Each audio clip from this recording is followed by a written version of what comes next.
சென்னையில் 8 மாத குழந்தை பலி. சளி தொல்லையால் அவஸ்தைப்பட்ட குழந்தைக்கு விக்ஸ் தைலத்தோட கற்பூரத்தை நுணுக்கி போட்டு ஒன்றா மிக்ஸ் பண்ணி அந்த குழந்தைக்கு தேய்ச்சி விட்ருக்காங்க. அதுக்கு உடனே மூச்சுத்திணறல் ஏற்பட்டிருக்கு. மருத்துவமனையில் அட்மிட் பண்ணியிருக்காங்க. அந்த குழந்தை சிகிச்சை பலனின்றி இறந்து போயிருக்கு.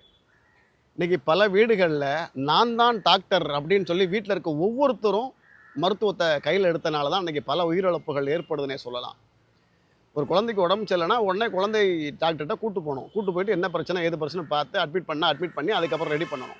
அதெல்லாம் இல்லை, எனக்கு தெரியாத வைத்தியமா அப்படின்னு வாட்ஸ்அப்லையும் ஃபேஸ்புக்லையும் வரக்கூடிய ஒரு சில கருத்துக்களை படிச்சுட்டு இதை பண்ணால் குழந்தை சரியாயிடும், இதை பண்ணால் சளி தொல்லை போயிடும் அப்படின்ட்டு என்ன பண்ணுறாங்க, அந்த விக்ஸ் தைலத்தோட கற்பூரத்தை நுணுக்கி நல்லா கொலன்னு வச்சு நெஞ்சில் தேய்ச்சி அந்த குழந்தைய கொன்னுட்டாங்க இன்னைக்கு.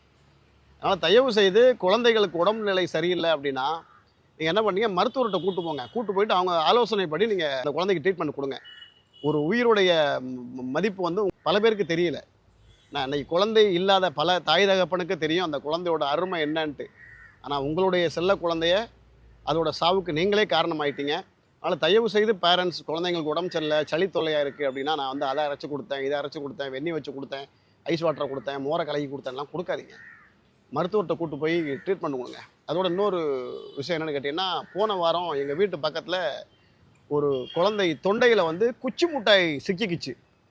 அதை எடுக்க முடியாமல் அவஸ்தைப்பட்டு அந்த குழந்தை மயக்கம் அடைஞ்சு கீழே வந்து இறந்து போச்சு. அதனால் குழந்தைய கையில் அழுகுறாங்க அப்படின்னா ஏதாவது ஒரு சாக்லேட் நம்ம வாங்கி கொடுக்கணும், குச்சி மிட்டாய் வாங்கி கொடுத்துறோம். அந்த குச்சி மிட்டாய் அவங்களுக்கு முழுங்கக்கூடாது அப்படின்னு பல குழந்தைகளுக்கு தெரியல, அவங்க முழுங்கிடுறாங்க. அப்போ தொண்டையில் போய் அடைச்சி மூச்சுத்திணறல் ஏற்பட்டு குழந்தைங்க இறப்புக்கு அது காரணமாக இருக்குது. இல்லை வாங்கி கொடுத்து நீங்கள் பக்கத்தில் உட்காந்து கண்காணிப்பீங்களான்னா பார்க்க மாட்டீங்க. குழந்தை அது வாயில் குச்சி மிட்டாயை சப்பிக்கிட்டு இருக்கும், நீங்கள் உட்காந்து டிவியில் மெகாச்சீரில் பார்த்து உட்காந்து ஒப்பாரி வச்சுக்கிட்டு இருப்பீங்க. இப்படி குழந்தைகளை கவனக்குறைவாக விட்டு அதோட சாவுக்கு நம்ம காரணமாக வேண்டாம். அதனால் குழந்தைங்களுக்கு இது போன்ற இனிப்புகளை வாங்கி கொடுக்காதீங்க. முக்கியமாக கடையில் வைக்கிற இனிப்புகளே வாங்கி கொடுக்கக்கூடாது அப்படின்னு பல மருத்துவர்கள் சொல்கிறாங்க. அதை யாரும் கேட்கறதில்ல. நம்ம போன உடனே கண்ணுக்கு எதிரில் இருக்கிற லேஸு, குச்சி மிட்டாய், அப்புறம் அந்த முட்டை மாதிரி இருக்குமே Kinder Joy, Gems, 5 star, Dairy Milk இதெல்லாம் வாங்கி கொடுத்தா நம்ம வீட்டு புள்ள வந்து பணக்கார வீட்டு புள்ளன்னு அடுத்தவன் நினைப்பானான். அதுக்குன்னே நம்ம வாங்கி கொடுக்குறது அது எவ்வளோ தீங்கை ஏற்படுத்தும்.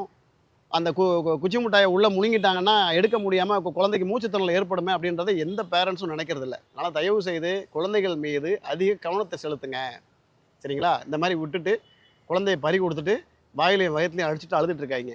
ஏன்னா அன்றைக்கி பல தாய்மார்கள் குழந்தைக்காக கோடி கோடியாக செலவு பண்ணுறாங்க, அவங்களுக்கே குழந்தை இல்லை. அதனால் இறைவன் கொடுத்த மிகப்பெரிய பரிசான அந்த குழந்தையின் உயிரை பறிப்பதற்கு நீங்களே காரணமாக இருக்க வேண்டாம்.